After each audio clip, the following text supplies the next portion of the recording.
कृष्णा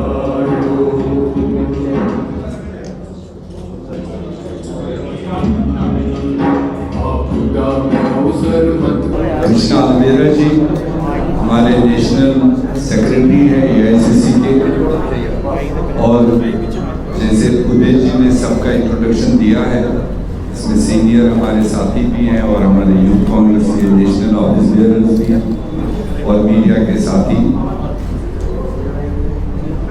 आज एक सही टाइम पर और सही विषय लेकर, जिसके लिए न सिर्फ जम्मू कश्मीर के युवा बल्कि पूरे हिंदुस्तान के, पूरे देश के नौजवान रोजगार के मारे धक्के खा रहे हैं। और इसके बैकग्राउंड में मेरे ख्याल से आप सब लोग जानते हैं, मरकजी सरकार की नाक़िस पॉलिसियां, वादे कुछ और इम्प्लीमेंटेशन कुछ।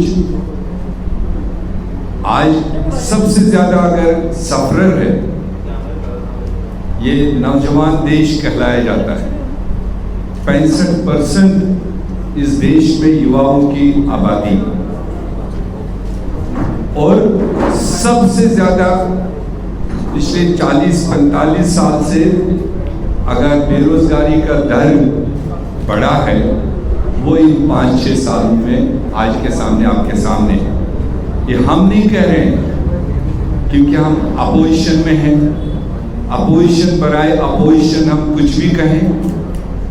ये देश के तमाम वो सारे अर्थशास्त्र, तमाम वो सारे एक्सपर्ट्स जो इस फील्ड में काम करते हैं, ये उन सब का मानना है कि देश में इस वक्त सबसे ज्यादा जो परेशान तबका है वो नौजवान तबका है।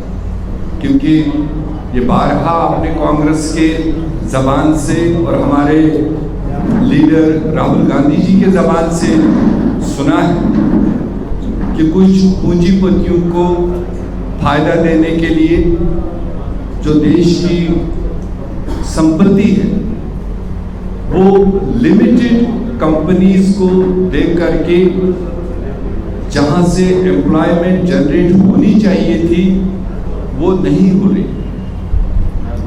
और जब हम जम्मू कश्मीर की बात करते हैं, मैं समझता हूं कि जम्मू कश्मीर भी पिछले तकरीबन 5-5.5 साल से जो जम्मू कश्मीर के नौजवान हैं, पढ़े लिखे नौजवान हैं, क्योंकि जम्मू कश्मीर एक ऐसा रीजन है जहां प्राइवेटाइजेशन का, जहां प्राइवेट नौकरियों का संसाधन बहुत ही मिनिमम है। और इसलिए जो यहाँ पर स्कॉलर्स, जो डिग्री होल्डर्स, जो ग्रेजुएट्स जो यहाँ पैदा होते हैं, उनकी सबसे बड़ी नजर सरकार या सरकारी नौकरियों पर ही होती है। लगातार 2014 के बाद से, जब से बीजेपी की कोलिशन सरकार यहाँ बैठी, आप अगर आंकड़ा उठाकर देखेंगे, आप ढूंढ नहीं सकते हैं कहीं से भी कि कोई 4000 या 5000 पढ़े लिखे नौजवानों को इन 5 सालों में कोई सरकारी नौकरी मिली। और खासकर 2018, 19 और 20 जब से इलेक्टेड सरकार भी चली गई और लेफ्ट, ये गवर्नर उस वक्त के सतपाल मलिक साहब थे, बड़े बड़े लॉलीपॉप दिए, 50,000 फास्ट ट्रैक नौकरियों का वादा किया यहाँ के नौजवानों के साथ। वो 50,000 कोई आउट ऑफ टर्न नहीं थे, वो 50,000 पिछले 5 सालों का बैकलॉग था। अगर हमारे यहाँ रियासत में रिटायरमेंट भी होती है, नई क्रिएशन भी होती है, अप्रॉक्सीमेट 10,000 एम्प्लॉयमेंट्स हर साल इस रियासत में, छोटी सी रियासत में बनती है। और 5 साल का पैकेजिंग जिसके माहिर है भारतीय जनता पार्टी के लोग, और पैकेजिंग करके 50,000 का उनने स्लोगन दिया और उस 50,000 का अगर आप आज के दिन तक देखेंगे, आपको 2,500 लोग भी अभी तक कोई सरकारी नौकरी पाने वाले नहीं मिलेंगे।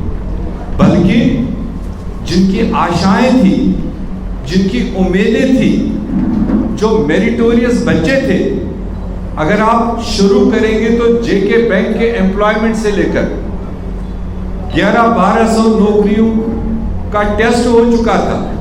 नेशनल ऑर्गेनाइजेशन टेस्ट लेने वाली जो आज की सरकार के अधीन काम करती है, उन्होंने टेस्ट लिए, लाखों लोगों ने उसमें टेस्ट दिया और बिना रिजल्ट देखे, रिजल्ट सामने आया ही नहीं। और आज की इस सरकार ने तय कर दिया कि उसमें धांधली है।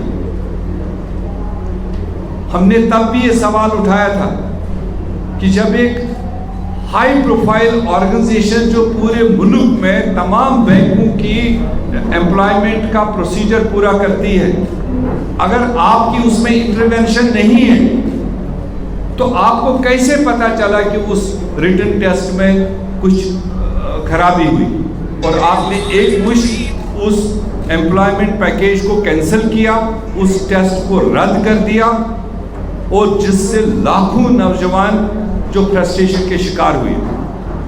उसी तरह से 202 SRO इन्हीं की सरकार ने लागू किया, जो टोटली इनह्यूमन SRO था कि जिसमें नौजवानों के साथ इस्तेसाल की बात थी।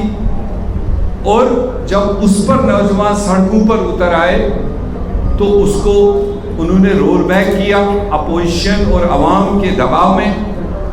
और रोल बैक करने के बाद अभी जो इन्होंने 2 साल पहले कुछ अनाउंसमेंट्स की थी, कुछ एडवर्टाइजमेंट्स की थी, अब उस एडवर्टाइजमेंट को भी ये रोल बैक कर रहे हैं, उसको भी कैंसिल किया है, सिर्फ इसलिए कि बीजेपी का जो डिजाइन है जम्मू कश्मीर में, जो उन्होंने यहां पर एक प्यारा कानून लाया डोमिसाइल, जिसके तहत जम्मू कश्मीर के नौजवानों को वैसे भी कम नौकरियां यहां बनती थी, कम नौजवानों को नौकरी हासिल हो पाती थी, उस कम नौकरी में भी इन्होंने जम्मू कश्मीर के बाहर के जो यहाँ पर रहने वाले उनको डोमिसाइल के जरिए से इस स्टेट में एंटर करके उनको बेनिफिट पहुंचाने के लिए, जिन बच्चों ने 2 साल पहले, 1.5 साल पहले, 1 साल पहले अप्लाई किया हुआ था, उसको रद्द कर दिया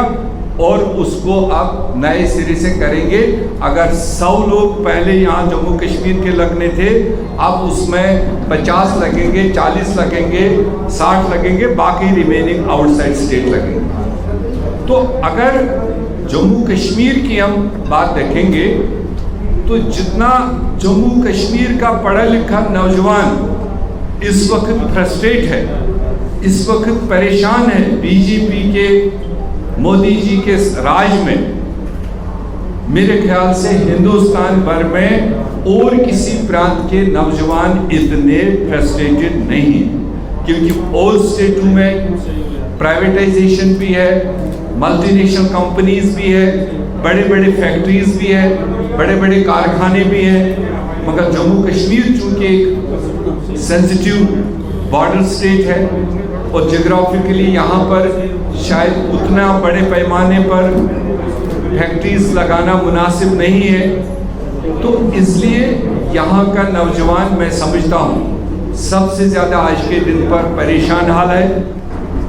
आज भारत में विकास दर जो है -24% पहुंच चुकी है। दुनिया में सबसे बड़े देशों में सबसे कम विकास दर भारत का है। लॉकडाउन से पहले 50 सालों में सबसे ज्यादा बेरोजगारी हिंदुस्तान में हमें मोदी जी और मोदी सरकार ने दिखाने का काम किया। चुनाव से पहले 2 करोड़ नौकरियां हर साल का वादा था, बड़े बड़े भाषण थे। आज 6 साल हो गए, यानी कि 12 करोड़ नौकरियां देने की जगह 6 साल में 12 करोड़ नौकरी देने के बजाय 4 महीने में 12 करोड़ नौकरी से ज्यादा नष्ट हुई। ये ध्यान से समझने वाली बात है। जो वादा 6 साल में इन्होंने किया था, उससे ज्यादा 4 महीनों में इन्होंने रोजगार खराब किए हैं, खत्म किए हैं। और भारत की अर्थव्यवस्था और विकास जो मनमोहन सिंह जी के समय पर 10% चल रही थी, आज उन्होंने सीधा बर्बादी के दिशा में उतार दिया। इसका मतलब क्या है? इसका मतलब यह है कि मोदी जी, मोदी सरकार चलाने में, विकास दिलाने में, अच्छे दिन दिखाने में, रोजगार देने में सुपर फेल है। बातें कितनी भी कर ले, हकीकत यह है कि मोदी जी और उनकी सरकार चुनाव से पहले कुछ कहते हैं और चुनाव के बाद बातें भूल जाते हैं। जब नौकरी के वादे की यादें दिलाती हैं तो वो कहते हैं पकोड़े बेचने भी नौकरी है, रोजगार। अगर देश के युवा को पकोड़े बेचकर रोजगार चाहिए था तो उसने मोदी जी को 6 साल प्रधानमंत्री क्या मोर के साथ नाचने के लिए बनाया था? 15 लाख का काला धन का वादा था। नोटबंदी की 50 दिन मांगे, देशवासियों ने 50 दिन दिए, विश्वास किया, भरोसा किया। 50 दिन बाद मोदी जी का नामो निशान नहीं। आज तक मोदी जी ने नहीं बताया कि नोटबंदी के वजह से जो करोड़ों रोजगार नष्ट हुए वो किसके लिए, किसको फायदा हुआ, कितना फायदा हुआ, उसका बात आज मोदी जी नहीं करते हैं। क्यों? क्योंकि उनको, देशवासियों को, देश के नागरिकों को, देश की जनता को, युवाओं को, हर किसी को जिसने उन 50 दिनों में दर्द, बेचैनी, बेसहारापन महसूस किया, उनको जवाब देने के लिए कोई बात नहीं है। एक चीज बता दे, एक इंसान बता दे जो भारतीय जनता पार्टी को छोड़कर, उनके चंद पूंजीपतियों को छोड़कर, जिनको नोटबंदी से कोई भी फायदा हुआ हो। आरबीआई ने कह दिया कि सारा पैसा वापस आ गया, काला धन, करोड़ रुपए नष्ट हुए, फायदा किसी को नहीं। दोबारा कांग्रेस पार्टी की बेहतरीन नीति जीएसटी को बिना तैयारी के, बिना सोचे समझे, तोड़ मरोड़ कर जीएसटी को गब्बर सिंह टैक्स बनाकर मोदी जी और मोदी सरकार ने लागू कर दिया। आज तक भारत की अर्थव्यवस्था की रीढ़ की हड्डी, छोटे मध्यम उद्योग, वो गब्बर सिंह टैक्स मिल रहे हैं।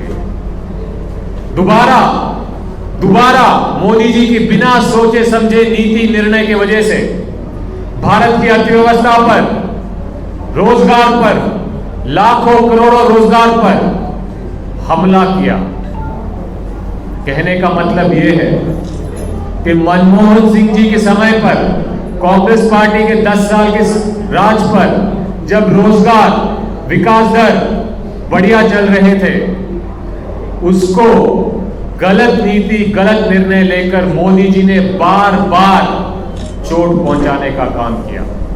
कि कांग्रेस ने जम्मू कश्मीर के लिए क्या किया है, ये आप 3 साल पहले जाके आप जम्मू कश्मीर की जनता से पूछ लीजिए। कि कांग्रेस की प्रशासन जब जम्मू कश्मीर में चल रही थी और आज जो प्रशासन चल रहा है उसमें जमीन आसमान का फर्क है कि नहीं। जम्मू कश्मीर 5 साल पहले ठीक थी, 8 साल पहले ठीक थी, 10 साल पहले ठीक थी या आज ठीक है, ये मैं नहीं दूंगा, इसका जनता जवाब देगी, जम्मू कश्मीर का युवा जवाब देगा, जम्मू कश्मीर की माताएं जवाब देंगी। और ये आपको भी पता है, आपके दिल को पता है कि पिछले 1 साल में जम्मू कश्मीर की जो हाल बनाई गई है वो मोदी जी, मोदी सरकार और आज की जो प्रशासन है उन्होंने करने का काम किया है। तो अगर ये सवाल पूछना है कि जम्मू कश्मीर के लोगों के हमदर्दी क्यों नहीं है, उनके साथ खड़ा क्यों नहीं होता है, तो ये उनसे पूछिए जिन्होंने आज जम्मू कश्मीर को और सारे हिंदुस्तान को इस बर्बादी के तौर पर खड़ा कर दिया है। पीएम केयर फंड में हजारों करोड़ रुपया निकाल कर ले रहे हैं, वही कंपनियां नौकरियां छुड़वा कर लोगों को बाहर कर रही हैं। ऐसे देश में सीधी बात है, दुनिया के सारे देशों में जब कोरोना महामारी और अर्थव्यवस्था को बचा पाए हैं तो हिंदुस्तान में बर्बादी क्यों हो रही है।